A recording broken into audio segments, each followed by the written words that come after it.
중국은 스텔스 강화한 신형 잠수함을 공개했는데요. 중국 군사 전문가들에 의하면 해군이 공식 웨이보에 소개한 잠수함은 기존 잠수함들과 눈에 띄게 다르다면서 상부 돛부분의 각진 형태가 특징이라고 소개했습니다. 이 각진 돛으로 탐지를 회피한다고 알려져 있습니다. 그런데 중국은 이를 과시하며 보란듯이 대한민국 영해를 휘젓고 다니고 있었습니다. 그러나 가만히 있을 우리 대한민국이 아니었습니다. 중국 해군을 꼼짝도 못하게 할 대한민국의 새로운 병기가 모습을 드러냈다는 소식이 전해졌습니다. 자신만만하게 신형 잠수함을 공개한 중국은 한 발짝 물러설 수밖에 없었다고 하는데요. 서해에서 중국 잠수함에 치명타를 날린 대한민국의 신병기에 대해 자세하게 확인해 보겠습니다. 얼마 전 중국 해군이 비밀리에 실전 배치했던 신형 잠수함을 중국 잠수함 부대 창설 70주년을 기념해 공개하며 화제가 되고 있습니다. 외신에서는 타입 039C라고 이름 붙이고 있었습니다. 해당 잠수함은 공기부료 추진체계 기술을 사용하고 있으며 앞서 잠깐 소개한 대로 독특하게 각진 돛을 가지고 있는 게 가장 큰 특징이었습니다. 군사 전문가들은 이것이 적의 소나에 노출되는 것을 막기 위한 소나 스텔스 기능이라고 추정하고 있습니다. 중국은 기존의 잠수함보다 자막 능력과 스텔스 성능이 비약적으로 발전된 잠수함이라고 당당하게 공개했는데요. 안 그래도 호시탐탐 서해를 노리던 중국이 신형 잠수함을 앞장세워 더욱 적극적으로 서해 영해화 작업을 이어나갈 것으로 예상할 수 있었습니다. 하지만 가만히 있을 한국이 아니었습니다.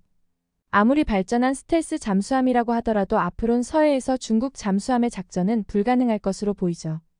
바로 한국이 중국과 북한 잠수함을 말 그대로 꼼짝도 하지 못하게 하기 위해 준비하고 있는 새로운 무기체계들 때문이었습니다.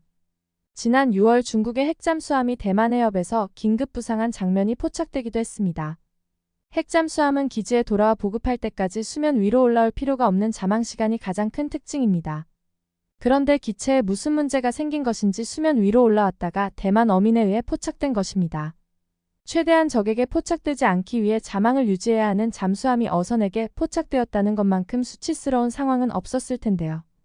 군사 전문가들은 중국제 잠수함들의 성능과 스펙들이 예상했던 것 이하이기 때문이라는 결론을 냈죠. 그로 인해 잦은 오작동을 일으키고 있다고 분석했습니다. 이는 잠수함으로서는 치명적인 약점이었습니다. 이렇게 된다면 잠수함은 찾기가 어려울 뿐이지 발견했다 하면 소형 군함으로도 격침시키는 것이 가능할 수 있습니다. 그렇기에 중국 잠수함들이 이렇게 잠깐이라도 부상할 틈을 놓치지 않을 새로운 감시 시스템이 배치되고 있었습니다. LIG 넥스원에서 개발한 바다 위에 천리안이라 할 수 있는 해상감시 레이더2가 양산되어 배치할 준비를 하고 있습니다.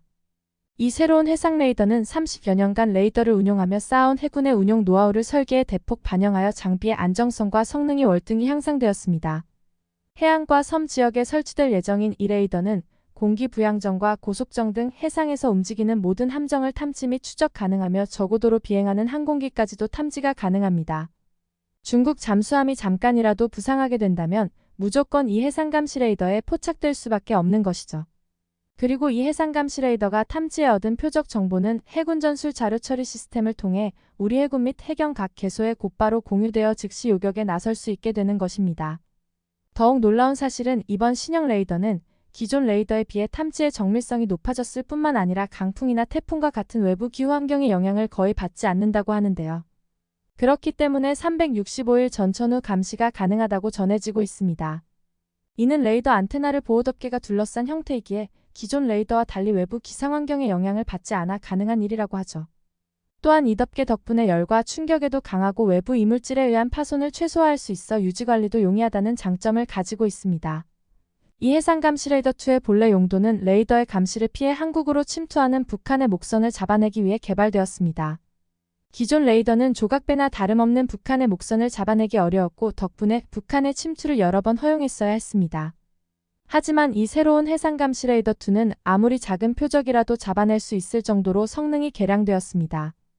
관계자들은 2km 밖에서 수영하는 사람까지 탐지해낼 수 있다고 자신하고 있을 정도입니다. 이렇게 발전된 정밀성을 통해 우리 해군은 서해를 제 집처럼 드나들고 위협하고 있는 중국 잠수함들까지 감시하는 것이 가능해졌습니다. 동시에 우리 해군 자원을 망가뜨리고 있는 중국 불법 어선 또한 박멸할 수 있게 되었습니다.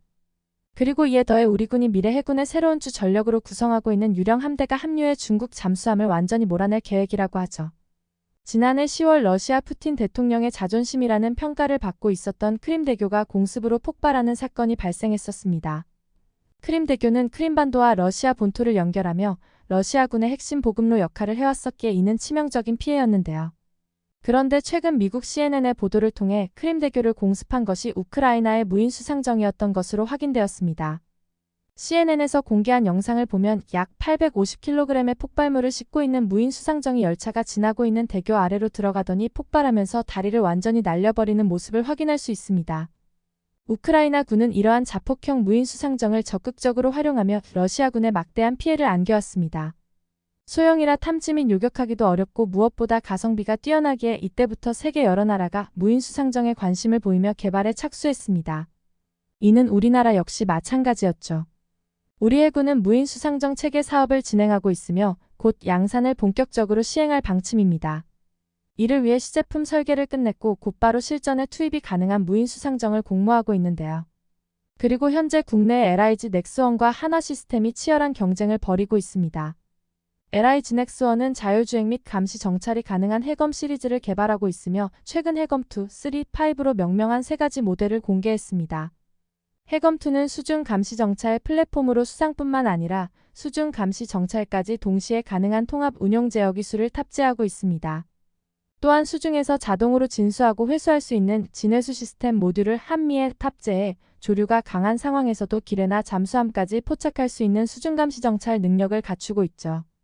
두 번째 모델인 해검3는 연안 경계 및 신속 대응 임무를 맡은 무인 경비정으로 특히 전투 능력에 중점을 두고 있는 모델입니다. 적 함선 및 잠수함이 포착될 경우 요격하러 나서게 될 수상정인데요. 전방에 12.7mm 중기관총뿐만 아니라 후방에 70mm 유도로켓을 탑재할 수 있고 모듈화 방식을 적용해 캐니스터에서 발사되는 자폭형 드론까지 탑재할 수 있죠. 마지막 해검5는 함에 탑재할 수 있는 무인 수상정으로 의심스러운 표적 발생 시 모함에서 분리되어 표적을 식별하고 즉시 대응하는 것이 가능합니다. LIG 넥스원은 지난해 4척의 무인 수상정을 동시에 조립 및 점검할 수 있는 크레인 시설과 1000여 톤 규모의 수조를 갖춘 무인 수상정 전용 체계 통합 시험동을 준공하며 무인 수상정 개발에 있어 심혈을 기울이고 있습니다. 하지만 경쟁업체인 하나시스템의 무인 수상정도 만만치 않습니다. 국내에서 무인 수상정 연구 개발을 가장 먼저 시작한 하나시스템은 최근 자사의 무인 수상정 모델 해령의 실물을 공개했습니다. 하나시스템은 지난 24일부터 26일까지 호주 퍼스에서 열리는 해양방산전시 2024에 첫 참가해 각종 장비들과 함께 해령을 선보였습니다. 전장 12m 중량 14톤에 달하는 해령은 국내 최초로 디젤 전기 하이브리드 추진체계가 적용되어 최고 속도가 40노트에 달하며 20노트로 운용 시 최장 12시간까지 운용이 가능합니다. 해랑의 가장 큰 특징은 국내 최초로 주변 해상 상태를 인식해 최적의 안전 운항을 수행하게 하는 파랑회피 자율운항 기술이 적용된 것으로 이를 통해 365일 전천후로 운용이 가능할 것으로 기대받고 있습니다. 이외에도 최신 인공지능 기반 표적 장애물 탐지 기술과 무인 자율 이접안 기술이 탑재되어 사람의 손이 필요 없이 거의 100% 무인 운용이 가능할 것으로 기대받고 있습니다. 한국 해군은 이러한 무인잠 수정들을 적극적으로 활용한 유무인 복합 체계를 통해 대한민국 바다를 물샐 틈 없이 감시할 계획입니다. 사람과 다르게 잠잘 필요도 없는 무인 시스템은 24시간 365일 파도가 치든 바람이 불든 감시 임무를 이어나가는 것이 가능하죠. 그리고 이를 통해 우리 해군의 가장 큰 고민거리도 해결할 수 있을 것 같은데요. 최근 한국뿐만 아니라 전 세계 해군의 가장 큰 어려움은 인력을 확보하는 것이라고 할 수 있습니다.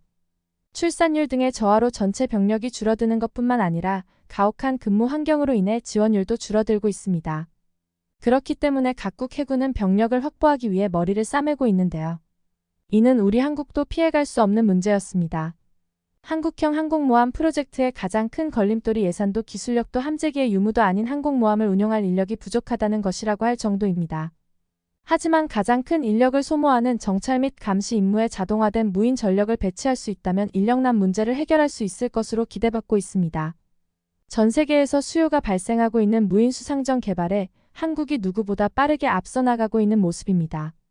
이에 향후 수출에 큰 기대를 걸어도 충분히 승산이 있다고 분석되고 있습니다.